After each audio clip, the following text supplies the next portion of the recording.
Chamaram a faxineira para dançar como piada. Todos se arrependeram quando ela deu o primeiro passo. Todos ficaram chocados. A Academia de Balé Clássico. Aurora não era apenas um prédio antigo no coração da cidade. Era um templo de graciosidade, disciplina e, sobretudo, de uma beleza etérea que parecia flutuar sobre a realidade mundana. Para Elisa Rodrigues, de 30 e poucos anos, o templo era também o seu local de trabalho. Ela era faxineira ali, e suas mãos calosas esfregavam o chão onde corpos esbeltos e leves como penas rodopiavam. Elisa não era leve, longe disso. Seus quase 100 quilos em 1,65 m de altura a tornavam uma figura robusta. Seus cabelos crespos eram geralmente presos em um coque simples, e sua pele negra brilhava sob as luzes fluorescentes do estúdio. Ela era visivelmente gorda aos olhos do mundo, e especialmente aos olhos implacáveis do balé, que valorizavam a magreza e a delicadeza brancas. Mas, em seu coração, Elisa era um cisne. Todas as noites, depois que os últimos acordes de Tchaikovsky se calavam e as jovens bailarinas esguias recolhiam seus sacos de lona, Elisa ficava. Era o seu ritual. Com a vassoura encostada na parede e o balde de água sanitária esquecido num canto, ela ligava o velho toca-fitas do zelador e o grande estúdio 1, com seu espelho monumental e barras polidas, tornava-se seu palco particular. Ali, Elisa dançava, não com a leveza de uma pluma, mas com uma paixão avassaladora que fazia o chão tremer sob seus pés descalços. Ela girava, saltava, esticava-se, ignorando os quilos extras e a dor que por vezes perfurava seus joelhos. Em sua mente, ela era Odete, a rainha cisne, livre e majestosa. Uma noite,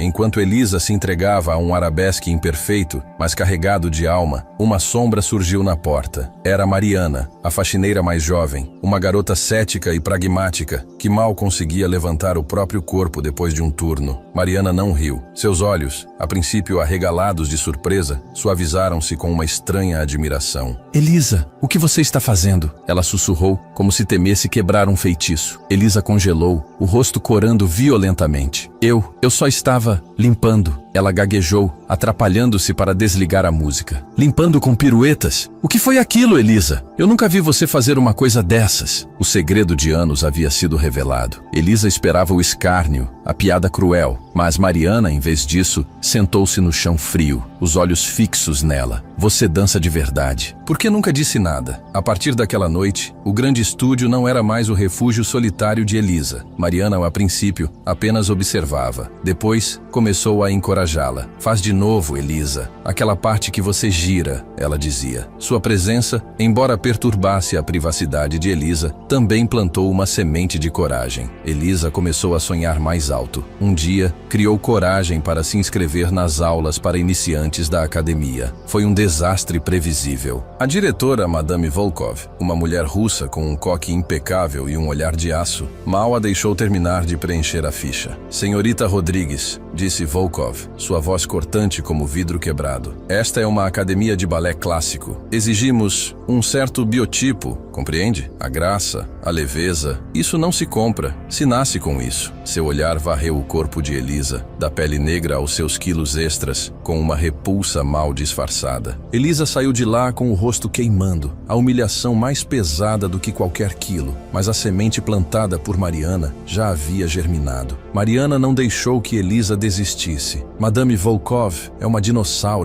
O mundo está mudando, Elisa. Existe balé para todos os tipos de corpo agora. Você só precisa encontrar o seu lugar." E foi Mariana quem encontrou. Sem que Elisa soubesse, ela havia gravado um pequeno vídeo de Elisa dançando e o enviou para um fórum online de dança contemporânea, descrevendo a paixão e o talento bruto da amiga. A resposta veio de um lugar inesperado. Um velho professor de dança aposentado, Maestro Valérios, que ensinava em um pequeno estúdio alternativo do outro lado da cidade, especializado em quebrar paradigmas. Ele aceitou Elisa como sua aluna, mas com uma condição. Ela deveria esquecer tudo o que achava que sabia sobre balé e se permitir ser esculpida em algo novo. Os meses seguintes foram um inferno e um paraíso. Maestro Valérios não era um professor convencional. Ele não se importava com o peso de Elisa, nem com a cor de sua pele, mas com a sua alma. Ele a fazia dançar descalça na grama, grama, imitar o vento, sentir a música em seus ossos. Ele a ensinava a usar seu centro de gravidade de uma forma única, a transformar seu peso em presença, a redefinir a própria ideia de leveza. Elisa sofria, suava, chorava, mas florescia sob a tutela do maestro. Ela não perdia peso, mas ganhava força, agilidade e, mais importante, confiança. Certa tarde, Elisa estava no grande estúdio, terminando sua limpeza enquanto um pequeno grupo de bailarinas jovens, incluindo Bruna, uma aluna talentosa e conhecida por sua ironia, fazia seus alongamentos finais. Elas estavam ensaiando uma complexa variação do cisne negro para o próximo concurso. Bruna, com um suspiro dramático, deixou-se cair no chão, fingindo exaustão. Ai, estou exausta. Esta variação é impossível. Tanta leveza, tanta graça. É desumano, reclamou Bruna, lançando um olhar de soslaio para Elisa. Outra bailarina, com um sorriso debochado, completou. Quem sabe a Elisa possa nos mostrar como fazer? Ela está sempre por aqui observando. Talvez a experiência de limpar o balé a tenha tornado uma especialista. Risadinhas mal contadas ecoaram pelo estúdio. Bruna se levantou, uma expressão de falsa ingenuidade no rosto. É verdade, Elisa. Por que você não nos dá uma palhinha? Afinal, você deve ter a coreografia gravada na mente de tanto nos ver. Uma faxineira bailarina. Vai ser divertido. O rosto de Elisa ardeu. Ela sentiu o peso das palavras, a humilhação rastejando por sua pele. Seus instintos clamavam para que ela se encolhesse e sumisse. Mas então, uma voz em sua mente, a voz de Maestro Valérius, sussurrou. Use seu peso como presença. Sinta a música em seus ossos, não em seus músculos. Mariana, que aparecera na porta, com um olhar de desafio para as bailarinas, sussurrou para Elisa. Vai, Elisa, mostra para elas. Você é capaz. Elisa respirou fundo, fechou os olhos por um instante e se lembrou de todos os ensinamentos do maestro. Ela não precisava ser leve, precisava ser real. A música do Cisne Negro, que estava tocando suavemente no sistema de som da academia, começou a preencher o espaço. Com um aceno que parecia desafiar a todos, Elisa moveu-se para o centro do estúdio. Seus primeiros movimentos foram hesitantes, mas então algo mudou. Ela não tentou imitar a perfeição etérea das bailarinas esguias. Em vez disso, ela dançou com uma força bruta e uma paixão avassaladora. Suas piruetas não eram as mais rápidas, mas eram poderosas, cheias de intenção. Seus porte de brás eram expressivos, seus pliés eram profundos, aterrados, mas cheios de uma gravidade que parecia puxar o olhar. Ela transformou a raiva e a humilhação em uma dança de desafio. Cada passo dela não era uma imitação, mas uma reinterpretação. O público improvisado das bailarinas, a princípio com sorrisos condescendentes, começou a ficar em silêncio. As risadinhas cessaram. Seus olhos se arregalaram. Bruna, que esperava um espetáculo risível, estava com a boca entreaberta. Elisa não era leve, mas seus movimentos eram magneticamente fluidos, cheios de uma emoção que as jovens bailarinas, presas à técnica, ainda não compreendiam. Ela estava dançando com a alma, não apenas com o corpo. Seus braços, em vez de serem delicados como asas, eram fortes, expressando a luta e a paixão do cisne. Quando a música terminou, Elisa ficou ali, ofegante, o coração batendo forte. O silêncio no estúdio era quase ensurdecedor. As bailarinas estavam imóveis, seus rostos exibindo uma mistura de choque e confusão e, para a surpresa de Elisa, um traço de admiração. Bruna foi a primeira a reagir, balançando a cabeça. Eu não... Ela gaguejou, sem conseguir formular uma frase. Nenhuma delas riu, nenhuma zombou. Apenas o som do aplauso suave de Mariana quebrou o silêncio, ecoando pelo grande estúdio. Elisa havia transformado a humilhação em um momento de pura arte. Enquanto isso, na Academia Aurora, o burburinho era sobre o Concurso Jovens Talentos, um evento anual que garantia uma vaga cobiçada na Companhia Júnior. A estrela da academia, Isadora Fontes, uma bailarina com uma beleza clássica e técnica impecável, era a favorita disparada. Isadora, com sua perfeição, representava tudo o que Elisa nunca seria no balé tradicional e o que ela acabara de desafiar com sua própria arte. O dia do concurso chegou. Elisa estava na Academia Aurora limpando os bastidores enquanto as bailarinas se preparavam. O nervosismo era palpável. De repente, um grito. Isadora, em um movimento desajeitado nos bastidores, torceu o tornozelo gravemente. Pânico irrompeu. Sua apresentação, a peça principal da noite era em 20 minutos. Madame Volkov estava furiosa, o rosto branco. Quem vai dançar o Lago dos Cisnes agora? É o número mais esperado. Foi Mariana, astuta e corajosa, quem agiu. Ela havia trazido secretamente a fantasia de cisne adaptada de Elisa e seus sapatilhas de ponta reforçadas. Elisa sabe a coreografia, madame.